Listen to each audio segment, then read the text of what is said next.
Hai hai hai Sobat Pena, kembali lagi di Pena Tahuan. Tapi sebelum lebih lanjut, tak kenal maka tak sayang, kenalan dulu baru boleh sayang.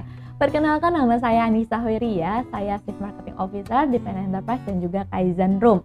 Nah, tapi saya lebih senang untuk dikenal sebagai social media communication. Karena kenapa?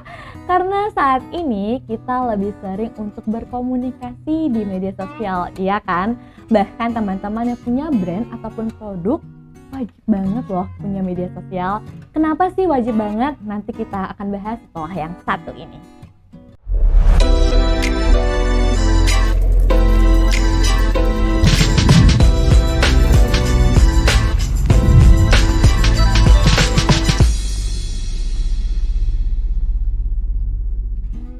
Mari kita sama-sama lihat data yang berikut ini.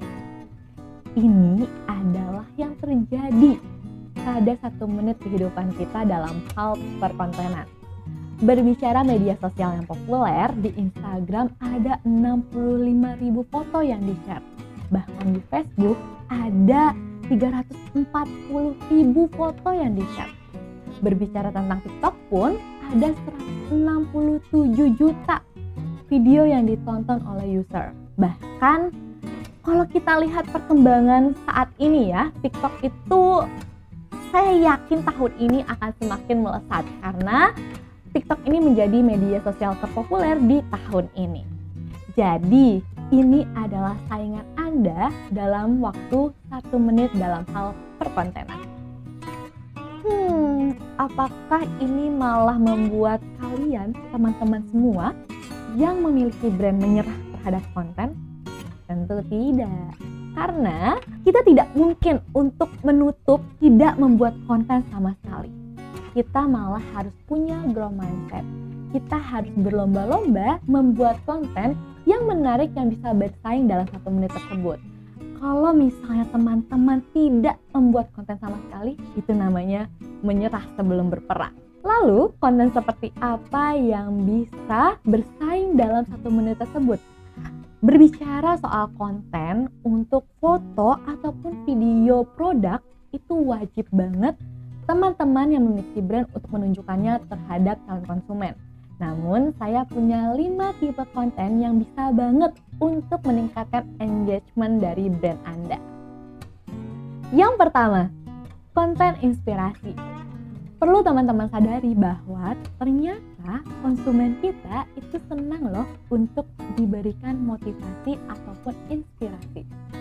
Nah, ini bisa teman-teman manfaatkan dengan membuat konten yang memang mengandung inspirasi dan motivasi tersebut. Contohnya menggunakan quotes seperti yang satu ini. Yang kedua, konten edukasi.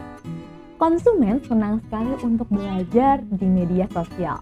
Sebenarnya sekaligus belajar sih, maka dari itu teman-teman bisa manfaatkan hal ini dengan membuat konten seperti tips and trik, microblog, panduan, ataupun sejarah. Itu juga bisa teman-teman lakukan. Yang ketiga, konten hiburan. Ini adalah konten yang paling favorit dari konsumen. Kenapa? Karena memang bersifat hiburan bagi mereka. Contohnya, meme, video-video lucu, games misalnya TPS, tebak kata, tebak gambar, puzzle, ataupun games-games lainnya yang bisa teman-teman coba.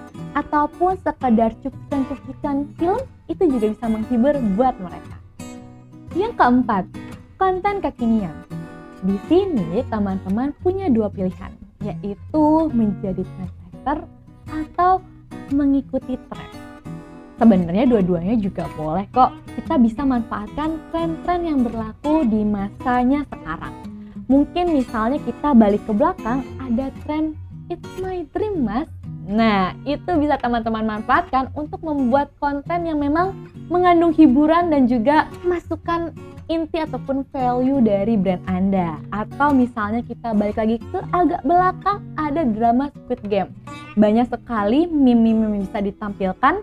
Itu teman-teman juga bisa manfaatkan untuk menaikkan engagement. Yang kelima, testimoni. Testimoni ini gak kalah penting dari konten lainnya. Karena konten ini adalah bukti ataupun jaminan terhadap calon konsumen yang akan membeli produk Anda.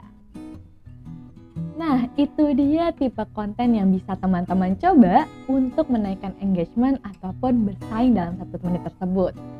Namun ada satu hal nih yang perlu teman-teman patuhi banget, yaitu konsisten. Jika teman-teman bisa konsistennya hanya seminggu 2 kali dalam membuat konten, ya tidak apa-apa, tidak masalah. Mungkin nanti kedepannya bisa ditingkatkan menjadi seminggu 3 kali ataupun menjadi setiap hari membuat konten. Itu dia sharing saya kali ini, semoga bermanfaat bagi teman-teman semua. Jangan lupa untuk share video ini, lalu juga like, subscribe, dan juga nyalakan lonceng agar tidak ketinggalan video berikutnya. Terima kasih, sampai jumpa di pengetahuan berikutnya. Bye-bye!